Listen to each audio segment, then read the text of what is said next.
Então, vamos começar a dar uma olhada em algumas coisas da operação da interface desse Microsoft Visual Studio. Ele é uma interface que ele aceita diversos tipos de compiladores, né? C, C++, Fortran e vários outros que têm aplicações bem específicas. Para nós aqui interessa, nesse momento, apenas a parte de Fortran. Então, o que eu vou fazer vai ser algumas operações num programa que já está pronto aqui, que é aquele que você recebe na disciplina para fazer as modificações, depois a gente pode ver o procedimento de criar um novo projeto e etc. Né? Então, quando a gente abre ele, nós chegamos num negócio desse e, normalmente, eu deixo aqui essa coisa marcada dessa forma. Ativado de que sempre esteja a página de setup, aliás, de startup, que basicamente mostra essa lista aqui. Essa lista que indica já algumas coisas, todos os projetos que recentemente eu abri aqui, então fica mais fácil de localizar para abrir novamente, ou se eu vou criar um novo projeto, ou abrir um projeto já existente que não esteja nessa lista. Várias, claro, dessas operações aqui de criar projeto ou abrir projeto existente, você pode fazer por aqui. Tá? E aqui nós temos uma segunda janela que, por enquanto, está vazia. Ela vai ser preenchida quando a gente ativar um desses projetos. Então, aqui,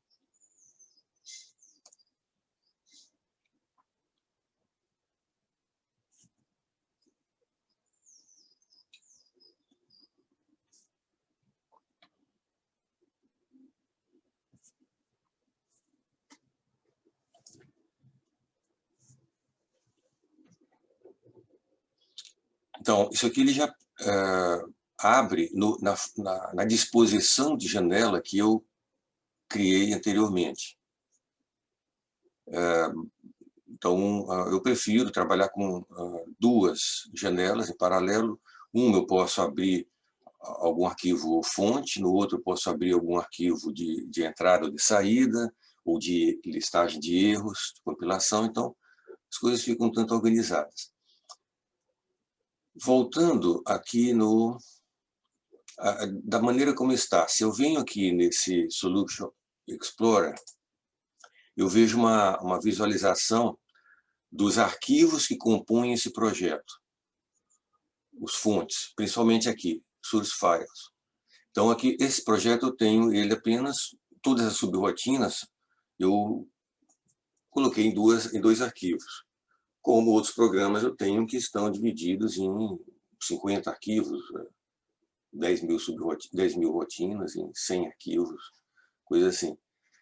Isso é também como agrupar isso é uma questão pessoal. Quem tem hábito de trabalhar em MATLAB ou C, por algum motivo que eu não entendo, faz uma rotina por arquivo. Então, eu não sei como é que as pessoas fazem, eles têm lá 8 mil arquivos numa pasta. Bom, eu não quero isso. Então, eu separo, por exemplo, por assunto, por fase de processamento, tipo de processamento, eu vou agrupando isso em rotinas, de forma que em arquivos, vou agrupando as rotinas em arquivo, de forma que cada arquivo tenha 5, 10 rotinas que sejam de alguma forma correlacionadas, e depois eu faço um índice, um cadastro de todas elas, etc. Então, da forma como está aqui, eu posso abrir a listagem de qualquer uma delas, está ela aqui. Se eu quiser ver a lista de todas as rotinas que estão nesse arquivo, eu tenho essa ferramenta aqui, que vai dizer. Então, simplesmente eu posso saltar diretamente para aquela rotina que me interessa, naquele momento. Certo?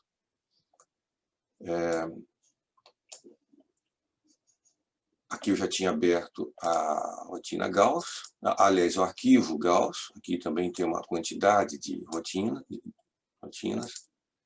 no caso aqui apenas 4. Principalmente eu aglomerei aqui rotinas auxiliares, por exemplo, de impressão de matrizes e um solver de autovalores, que vocês vão inclusive usar nas tarefas. Então, calcula autovalores, autovetores de problemas de matrizes simétricas e positivas definidas. E aqui, 2 rotinas que contêm pontos e pesos de integração de Gauss-Legendre e Gauss-Lobato. Então, por exemplo, Legendre aqui para pontos até, acho que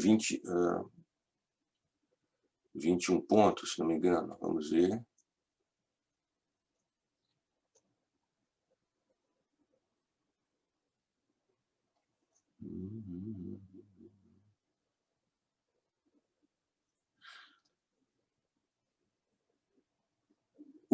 Isso, até 64 pontos de integração. Mas, de qualquer forma, você vai construindo as coisas dessa forma. Quando você tem isso redigido, em qualquer momento, você vai fazer a compilação. Então, você tem essas 2 opções aqui. Build Solution, Rebuild Solution. Então, se eu colocar um deles, que eu nunca lembro de fato qual é esse aqui. Ele vai compilar, isto é, ele vai recompilar apenas os arquivos que tenham sido modificados desde a última compilação. Então, no caso aqui, se eu tenho apenas 2 arquivos, eu fizer uma modificação nesse, ele vai usar o arquivo objeto que já está pronto. Aliás, se eu fizer a modificação nesse, ele vai recompilar esse e vai manter o arquivo objeto dos outros arquivos que não foram modificados. E esse rebuild, eu estou muito enganado, mas ele simplesmente vai recopilar todo mundo. O que às vezes, veja só, às vezes é necessário. Às vezes, essas coisas tentam ser bastante inteligentes, mas tem tipo de modificação que você faz no arquivo que gera incompatibilidade com os demais. Tá? Então, muitas vezes você se depara com uma situação que é incompreensível, que vem erro de compilação, de edição, e você resolve recompilando tudo. Então, aí ele faz de novo certas verificações de compatibilidade de argumentos de rotina, de tipos de variáveis, de alocação de memória e tudo. Tá? Então, tá, vamos fazer isso aqui. Vamos dizer build. O que ele vai escrever aqui?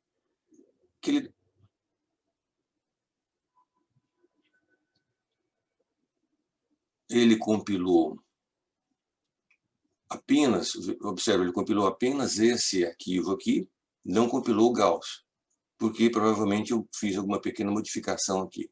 E depois ele termina o relatório dizendo que houve uma saída, quer dizer, um arquivo executável de sucesso, nada falhou. Aliás, um arquivo foi compilado com sucesso, que é esse aqui, nenhum arquivo falhou, né, na compilação. Mas vamos colocar algum erro aqui. Vamos dizer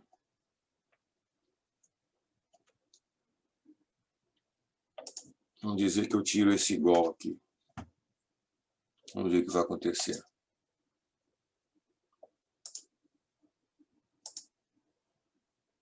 Aí surge essa coisa que todo mundo está acostumado, né, quando trabalha em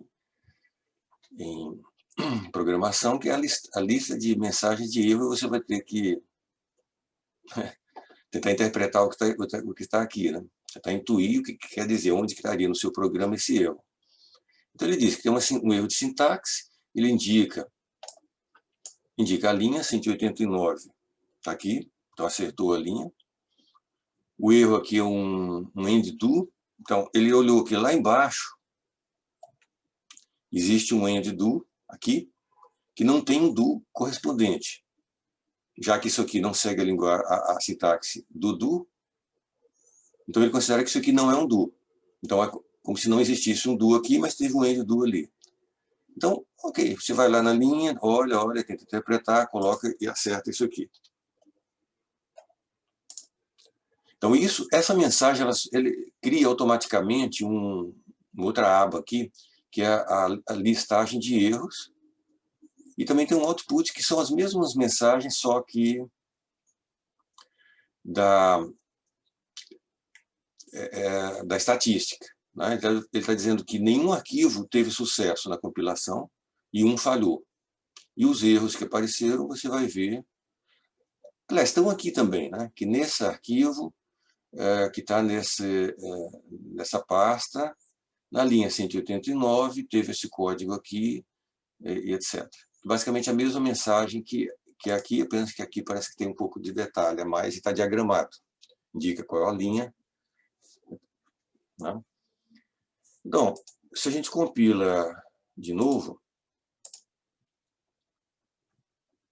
pronto, de novo, ele compilou só esse primeiro aqui e gerou um executável.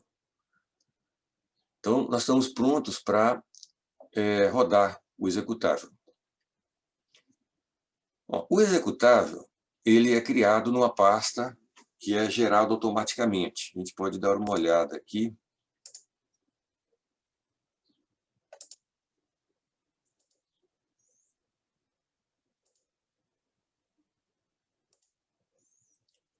Então, nós estamos dentro dessa pasta.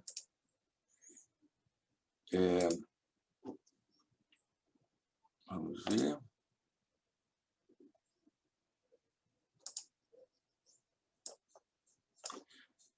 .exe. Então, você pode ver, hoje é... isso aqui é antigo, né?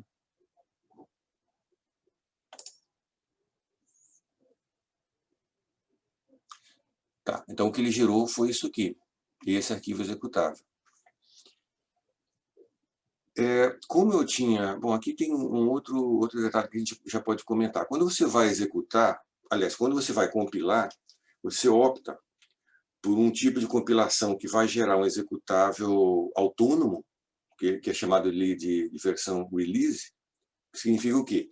Que se eu mandar isso aqui por e-mail para qualquer pessoa, ele nem precisa ter um compilador Fortran, nada, ele simplesmente clica aqui e executa esse programa, como qualquer outro software que você usa no computador.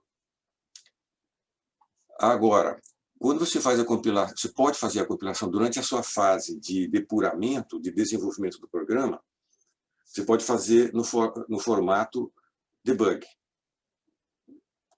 Qual é a vantagem? A vantagem é que você pode usar todas as ferramentas para rastrear o seu erro.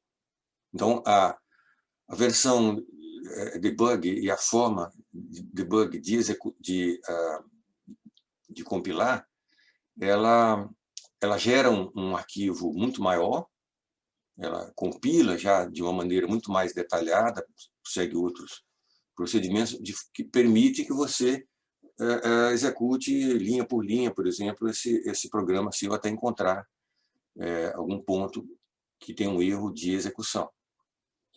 E é por isso mesmo que a versão do executável de debug ela roda muito mais lentamente do que a versão release. Né? Então, nesse caso aqui, você pode observar que aqui está ativado a opção release. Então, na hora que eu compilei aqui, ele gerou objetos para release e também um executável. Eu poderia ter, vamos mudar isso aqui para compilação debug. Então, vamos compilar de novo.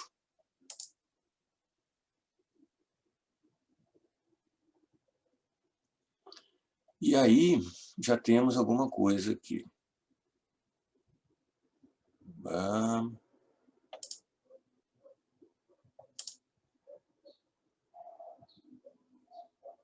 Pronto. Você vê que para conseguir fazer a coisa funcionar, eu tive que fazer a compilação de todos os arquivos. Ele compilou o arquivo elasticidade 2i.for, o gauss.for. Não foi suficiente apenas recompilar um deles. Tá? Então, aí já tem um arquivo, se você olhar ali, um arquivo executável aqui também. Vamos ver. Eu vou achar... não, vamos olhar aqui que fica mais fácil. Não.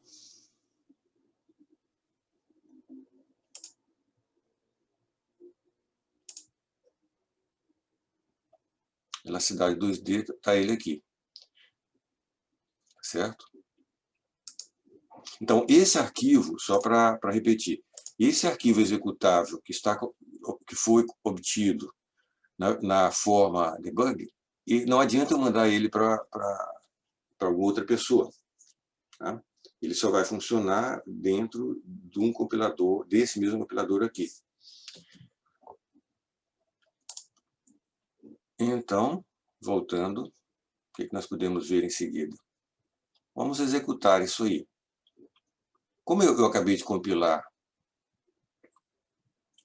na forma debug, vamos ver aqui as opções que tem para debug. Eu posso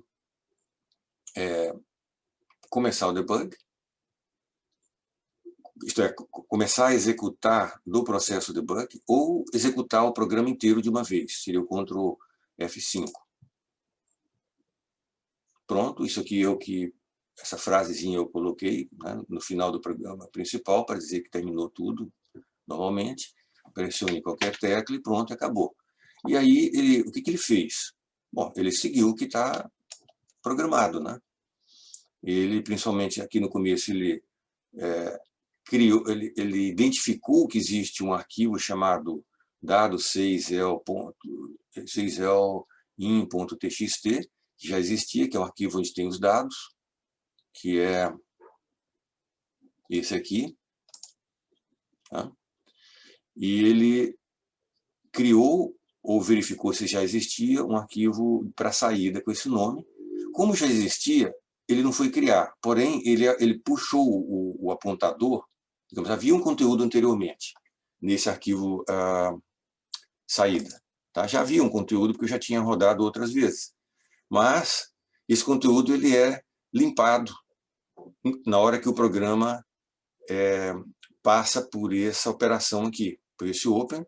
Ele identifica que esse arquivo já existe e limpa ele. O limpar, na realidade, é uma maneira de dizer, né? Ele não vai se dar o trabalho de zerar todo mundo aqui. O que ele faz é colocar o apontador no início. Ele vai colocar o apontador aqui, no começo da primeira linha. Tá? Então, foi executado isso, depois foi lá nas saídas, foram sendo geradas essas saídas aqui, que são muitas, porque a gente faz para conseguir seguindo e debugando o programa, tirando alguns resultados parciais, certo? Agora, vamos dizer que eu queira executar usando o debug. Então, como vários outros debugs que existem em várias linguagens e tudo, ele tem certas operações básicas. Esse debug existe desde final dos anos, início dos anos 90, final dos anos 80. Imagina, bom, então, uma das operações básicas é você colocar o que se chama aqui de breakpoint. Você marca, por exemplo, uma certa linha, e essa marcação é simplesmente clicando nessa região aqui. Uma vez, se eu clicar outra vez, eu tiro o breakpoint, vamos marcar aqui. Então, eu não comecei a rodar ainda. Se eu venho aqui no debug, o F5, ele simplesmente começa a executar na forma debug, Mas ele vai executar apenas até aquele breakpoint lá. E aí, ele fez várias coisas, escreveu, ele fez várias coisas e colocou essa flechinha para dizer que ele executou tudo isso até aqui. Então, se eu coloco o cursor aqui em cima, ele vai me dar o valor atual dessa variável aqui, no caso, NGLNO, que aparece esse número estranho aí. O que significa esse número? É o que a gente chama de lixo. Porque existe um apontador marcando para onde começa essa variável, na coluna de memória, só que não foi alocado nada lá. Então, o que tem lá são bits ou bytes de coisas aleatórias que estão lá, que traduzindo para inteiros vira esse número aqui. Então, o que eu vou fazer, por exemplo? Agora eu vou executar linha por linha. Como que isso é feito? Aqui é o F10. Onde é que nós vamos aqui? Ó? F10. Tá? Então, F10, ele vai executar para a próxima linha, para a próxima linha. Quando ele executou isso aqui, eu coloco o cursor, ele já aparece que o NGLN, número de graus de liberdade por nó, é 2. E assim por diante. Em vez de ficar colocando o cursor em cima, a gente pode criar esse watch aqui. Tá? E aqui você clica aqui e escreve alguma coisa. Por exemplo, NGL nó igual, e ele vai indicar o valor atual dele. Se o programa rodar e for mudando o valor, o que vai aparecer aqui vai mudando a cada momento. Né? Posso colocar aqui o número de grau de liberdade por elemento, já foi definido, que é isso vezes aquilo, e assim por diante. Certas coisas, por exemplo, isso aqui a gente alocou como uma matriz, né? Que é justamente onde nós vamos colocar a matriz de rigidez. Foi alocado aqui um arranjo NG por NG. Quanto que vale NG? Vamos ver o cálculo aqui, F10 de novo, NG vale 24. Então, isso aqui, matriz 24. Se eu for executando isso aqui, eu não preciso executar linha por linha até aqui, eu posso simplesmente colocar F5 de novo. O F5 ele vai fazer o debug de onde está a execução até o próximo breakpoint. Então, eu faço isso aqui e pronto, ele já chegou lá, ele já fez tudo isso. Então, se eu colocar aqui, por exemplo, a globe, ele não vai mostrar um valor, ele vai botar os pontinhos aqui, ele vai indicar o tipo dessa variável, que é um real de precisão dupla, vai colocar isso aqui de forma que ele permite que eu abra isso aqui. Então, ele vai dar os valores coluna após coluna. Então, a coluna 1 tem 8 linhas, coluna 2, coluna 3, etc. E vai dar a matriz inteira. Então, é claro, se você tiver uma matriz de 10.000 por 10.000, se você fizer isso aqui, vai ser muito chato. Né? Então, só para vocês saberem que está disponível. Agora, pode ser que eu não queira ver, justamente, se ela for muito grande, eu posso simplesmente pedir aqui que a globe 2,2, do termo 2,2, que vai dar 0 porque não foi calculada ainda essa matriz, ela foi alocada e depois zerada. Observa esse processo de zeramento aqui. Né? Isso aqui é toda uma área, todo um arranjo, e eu zerei ele inteiro, simplesmente colocando ele igual a um escalar aqui, igual a 0. Observa a maneira que eu escrevi esse 0, né? É a maneira de indicar que esse 0 é um 0 que não é um 0 inteiro, ele não é um 0 precisão simples, ele é um 0 de precisão dupla. Esse 0 ocupa os 8 bytes da variável. Por extenso, ele é isso aqui. Ele tem... vamos colocar aqui. Está aqui. Esse 0 aqui, dessa forma, 0.0, e esse D0 indica precisão dupla. Como poderia ser um I, também, se fosse precisão simples. O fato é que ele vai zerar todas essas, acho que 15 decimais aqui, certo? Então, isso continua. As operações principais de debug são assim, por exemplo, esse aqui foi o último breakpoint que eu defini. Então, se a partir daqui eu fizer F5 novamente, ele vai executar até o próximo breakpoint, mas se ele não existe, ele vai executar até o final do programa. Certo? Então, de todas essas opções aqui, existe mais uma que é útil, digamos aqui. Vamos ver aqui, vou colocar um breakpoint aqui, executar até ali. Vocês estão acompanhando? Estou sim, professor. Tá certo. Então, digamos que eu queira entrar dentro dessa rotina e ver o que ela está fazendo. Eu desconfio que tem um erro lá dentro. Certo? Então, eu posso ir lá na rotina, colocar logo depois do cabeçalho dela, no primeiro comando executável, eu posso colocar um breakpoint e daqui eu já mando rodar e ele vai cair, ele vai parar diretamente lá no começo dessa rotina. Mas tem outra forma que é até mais simples, que é essa aqui, o step into, é o F11. Tá? Então, se eu faço isso, olha onde que o cursor veio. Para o comecinho dessa rotina aqui. Ainda. Tá? Então, aqui eu posso, por exemplo, rodar linha por linha, o F10, né? Aí ele já pulou aqui para o primeiro comando, que não chega a ser, tá? Ele vai escrever e vai indo. Eu posso ir debugar isso aqui da maneira de sempre. Você vê que aqui eu estou zerando toda uma matriz, né?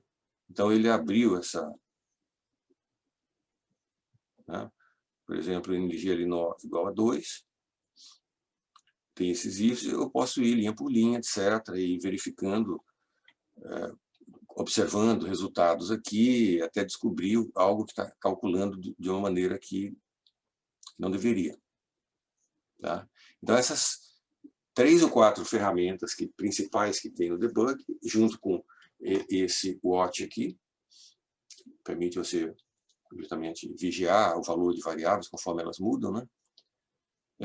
Que ajuda você a encontrar os erros, principalmente erro de programação, erro às vezes até de lógica, que você pensava que as coisas teriam que acontecer de um jeito, e na hora que você vai calcular, você vê que daquele jeito estava errado.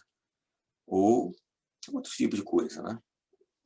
Então, hoje, praticamente não se vive sem o debug, para desenvolver programas, para traduzir algoritmos.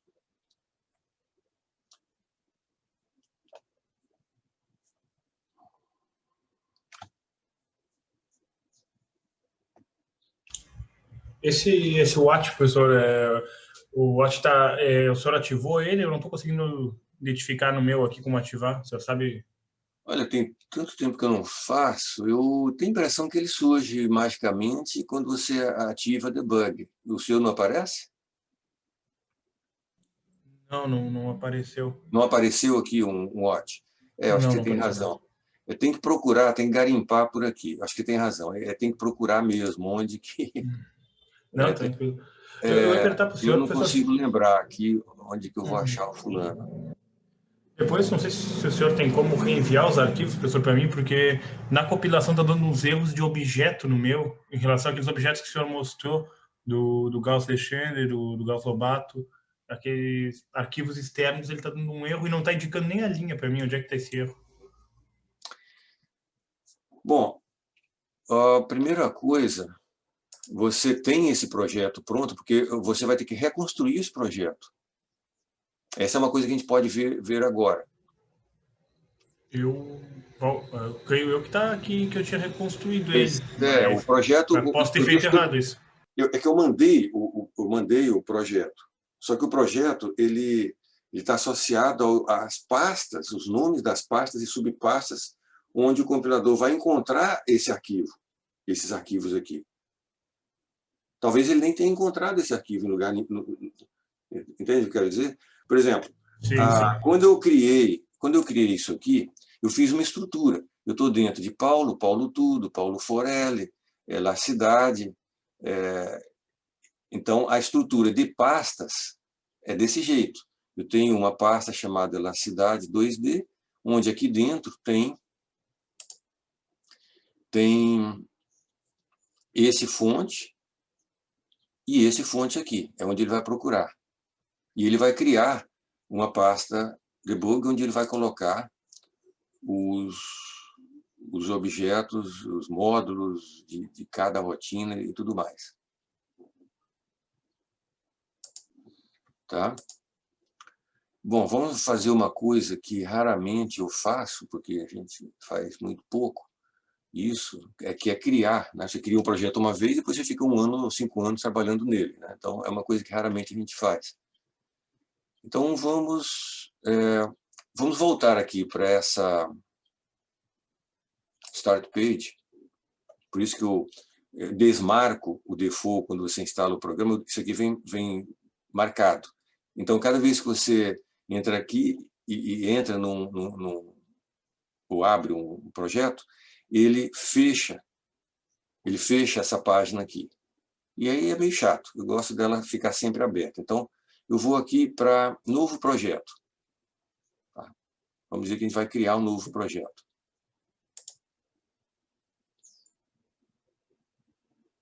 E o que aconteceu? Não, ele é um pouquinho demorado mesmo, professor. É pesado. Sim, mas ele não está dizendo que está fazendo nada aqui. Ué. É que faz muito tempo que o senhor não faz um novo, né? Trabalha sempre no mesmo, então... Sim. Um dos meus projetos tem uns 25 anos que eu trabalho nele ou mais. Imagina, é mais do que eu tenho de idade. Ah, que chato isso. Não, esse aqui parece que está com cara de... parece que está morto. Ah, tá, olha só. Ele estava debugando ainda. Eu estou falando mal do governador. Eu terminei isso aqui, mas eu não... Ele executou até o fim do programa, mas continua no modo debug.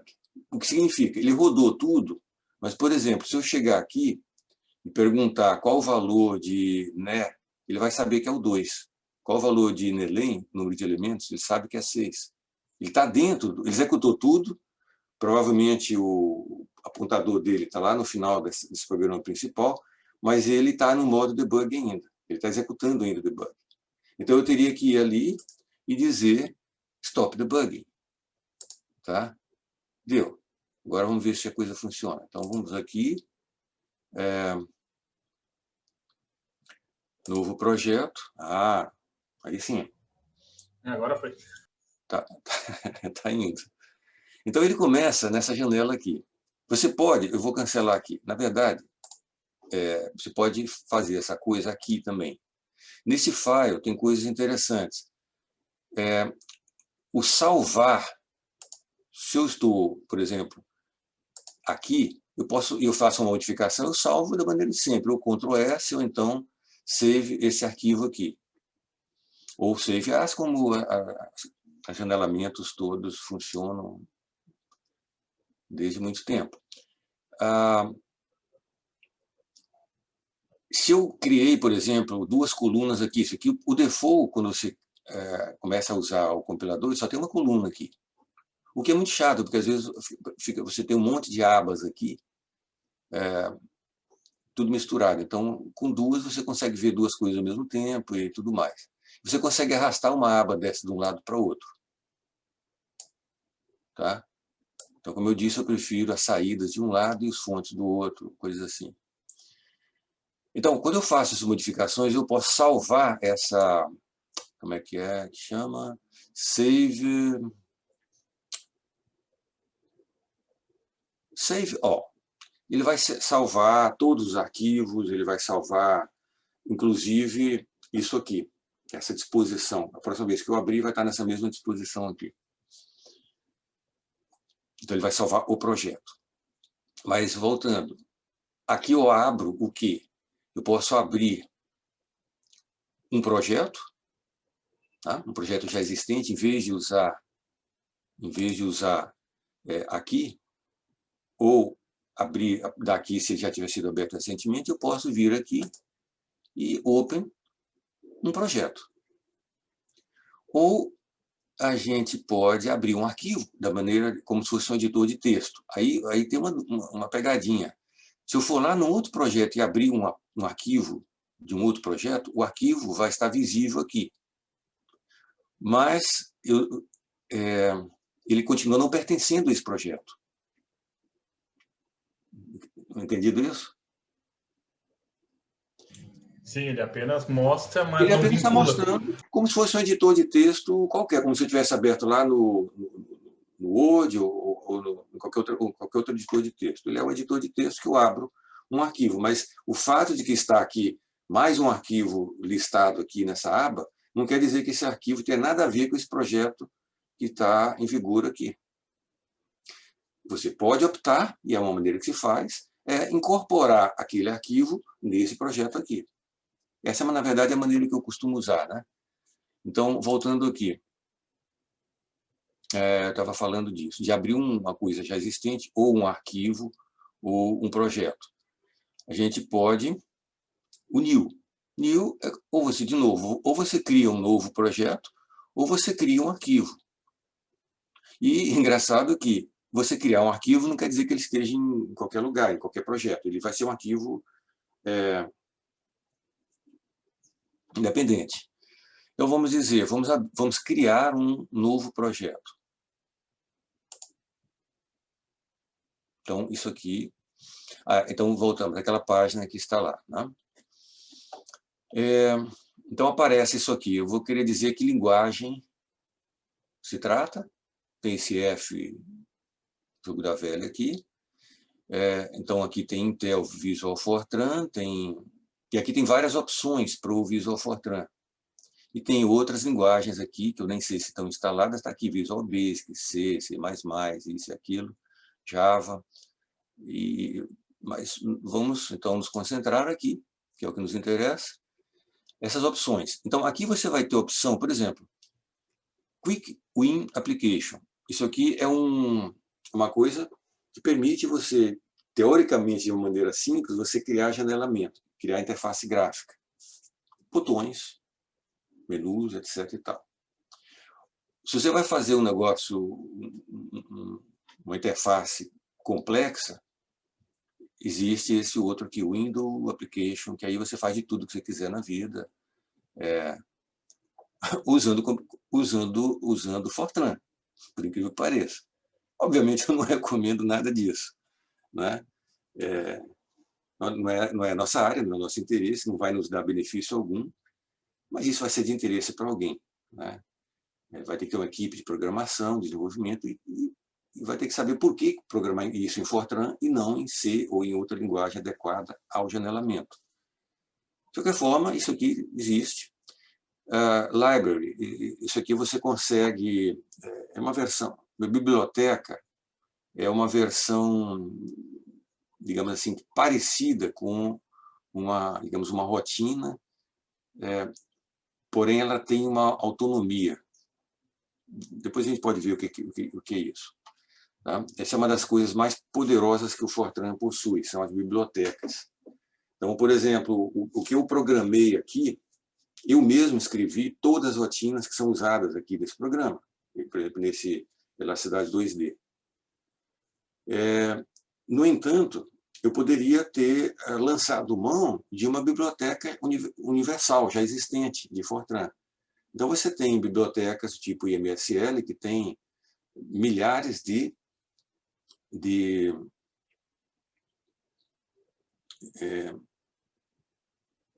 funções programadas lá. Então, por exemplo, autovalores. Então, você vai encontrar... são rotinas também, né? Vou encontrar rotina de achar autovalores do problema de uma matriz, que seja simétrica, que seja positivo definida, que seja real. Aí tem uma outra rotina para matriz também da mesma forma, só que complexa. Aí uma outra rotina para a coisa de uma matriz que seja singular. Para uma outra rotina que seja não simétrica. para uma outra que seja isso, ou aquilo. Então, você tem dezenas de rotinas para dezenas de casos de achar autovalores de matriz. Aí você é para achar, por exemplo, raízes de polinômio. Você vai ter dezenas de rotinas para todo tipo de caso de polinômio, de achar uma raiz, ou a raiz mais próxima daquilo, dentro do intervalo tal, ou todas as raízes, o que for. A diferença de uma biblioteca é que aquelas rotinas eu não preciso incorporar a rotina dentro do meu programa. Eu não preciso ter a listagem, o fonte, Fortran, dessas rotinas.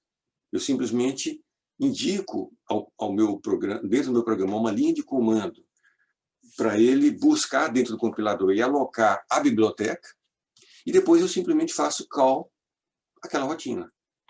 Eu faço um call normal e ponho os argumentos, como se o fonte daquela rotina estivesse dentro dos meus arquivos, quando na verdade não está. Está na biblioteca. Tá? Então, essas bibliotecas são desenvolvidas desde que existe Fortran, tem uns 50 anos que elas são disponíveis para a comunidade, e é uma coisa fabulosa. Né? Então, você consegue desenvolver a biblioteca. Depois você pode distribuir para qualquer pessoa e pronto. Agora, mas então, no nosso caso aqui, nós queremos fazer programa simples, sem interface gráfica, não vamos querer fazer biblioteca agora, só queremos testar algoritmos, que é o que se faz nesse âmbito. Então, você opta aqui por esse Empty Project. Tá? Aí, você vai ter que preencher de alguma forma isso aqui. O nome do projeto, a localização onde ele vai aparecer. No meu caso aqui, o default, por vários motivos, aparece aqui. C, Paulo, Paulo tudo, Paulo Forelli, e aí vai... Tá? Ele vai criar a solução e vai dizer o nome da solução. Vamos colocar aqui um nome muito criativo e original. Teste 1. Vou botar teste 1A, porque senão... Né? Tá? Um nome criativo, teste 1A. E ele vai criar um novo diretório para a solução. Correto? Ok. Ele fez um bocado de coisa, ele já mostrou aqui na lista isso. Ele já criou aqui nesse Solution Explorer isso aqui. No source file não tem nada, porque só tem o projeto, mas não geramos nenhum arquivo, nenhuma rotina para ele. E se a gente for lá atrás procurar o que ele fez, vamos olhar aqui. Olha aqui na pasta Paulo Tudo, Paulo Forelli. Onde é que está? Teste 1A. Ele criou essa pasta e ele já criou uma subpasta aqui. E dentro dessa subpasta, na pasta, ele criou esses dois arquivos que ele registra os dados internos para ele. Depois ele vai colocar o nome de cada arquivo que compõe esse projeto, etc. Tá certo? Então, vamos ver aqui. Agora, feito isso, o projeto já existe. O que eu vou fazer? Vou agora ir aqui nesse Build. Build, eu vou agora construir... Não no Build, desculpe, no projeto. Eu tenho opções aqui, principalmente essas duas, que é o que eu uso. New Item ou Existing Item. Eu vou, digamos assim, que já tem um arquivo que já existe e eu quero adicionar esse arquivo dentro desse projeto. Então, eu vou fazer uma coisa. Para não querer fazer uma programação agora, eu vou enganar isso aqui, eu vou pegar aqueles dois arquivos que a gente já tem aqui, que compõem esse outro projeto, são esses dois só, né? E eu vou trazer para cá.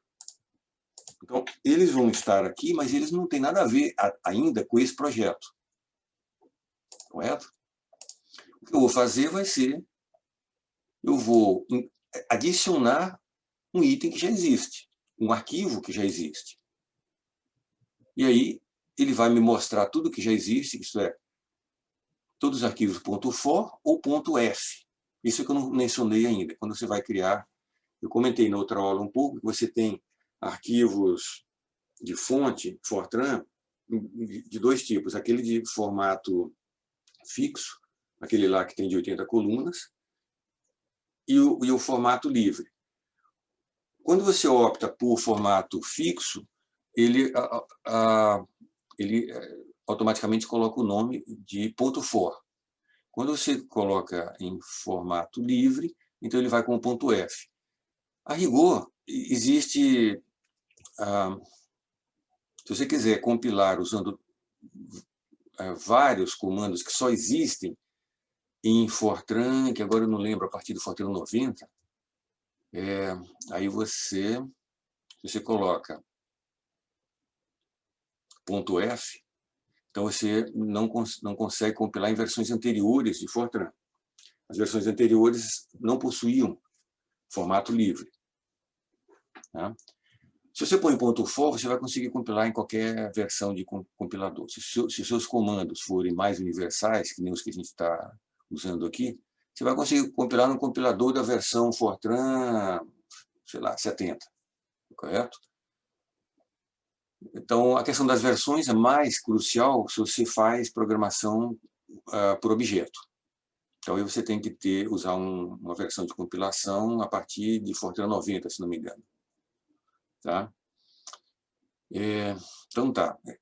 Voltando ao que nós estamos fazendo aqui. Eu estou aqui no projeto, eu quero incorporar no projeto um item já existente, que já está programado. Então, eu vou incorporar esse aqui, ou vou incorporar logo os dois de uma vez. Então, eles estão listados aqui. Add, e pronto, eles já estão aqui. Se eu clicar aqui, pronto, está aqui. Se eu fizer qualquer modificação, etc., eu consigo compilar e tudo mais, ele já está incorporado. É interessante que você venha aqui e salve. Por enquanto não está salvo essa incorporação. Então eu tenho que salvar o projeto, salvar várias coisas, né? Deixa eu ver aqui.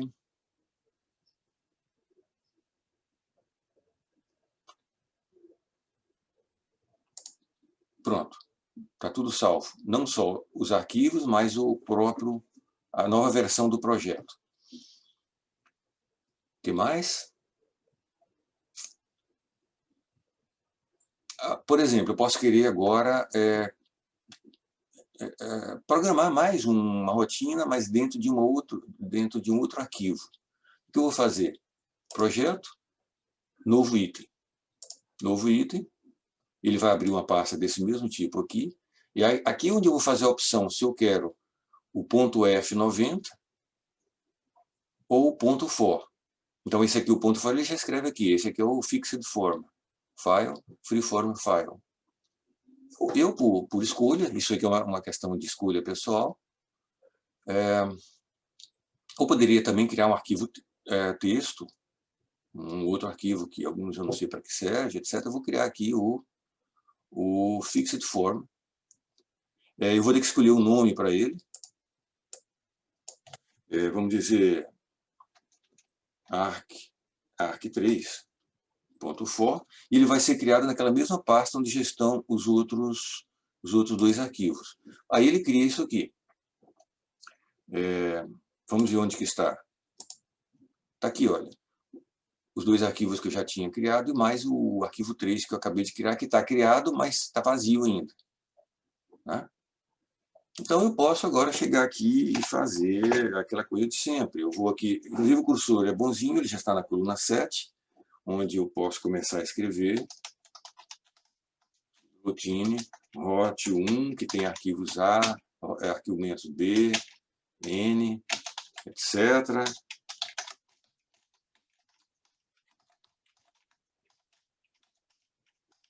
Ou eu posso copiar, copy-paste de outro canto, etc.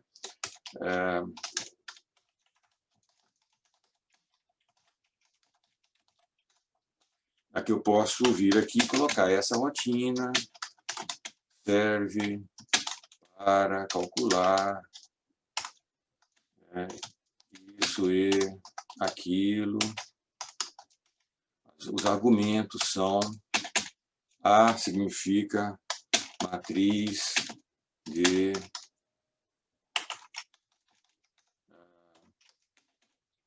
N significa ordem de A, etc. E agora aqui eu começo. Do, etc. Depois,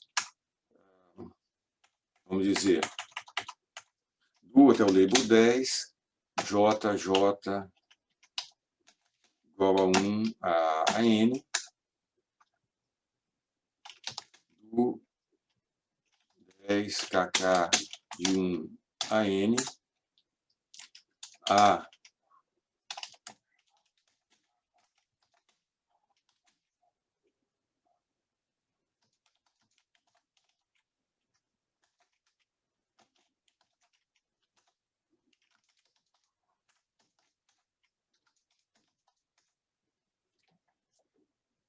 tá certo?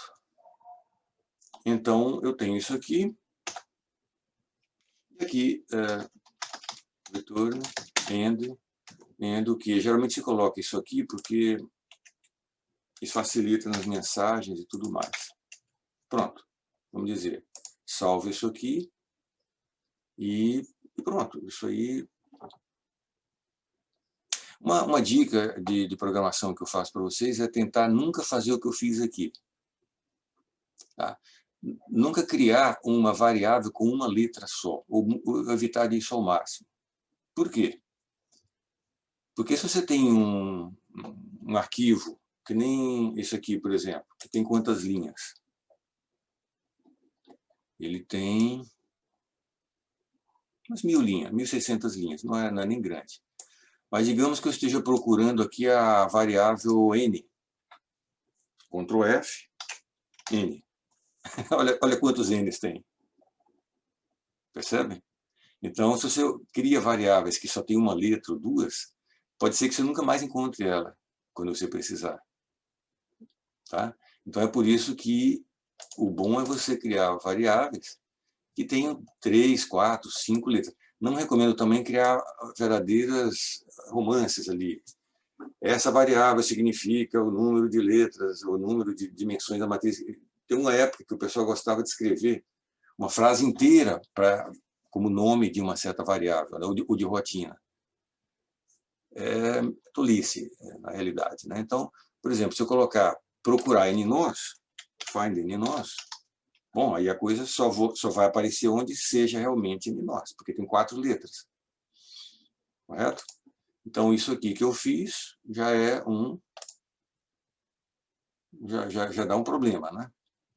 Eu nunca vou mais encontrar, usando Ctrl F, A. Tá certo? Então, eu acredito que isso aqui nós vimos vários aspectos. Acho que a gente pode terminar por aqui, então, né?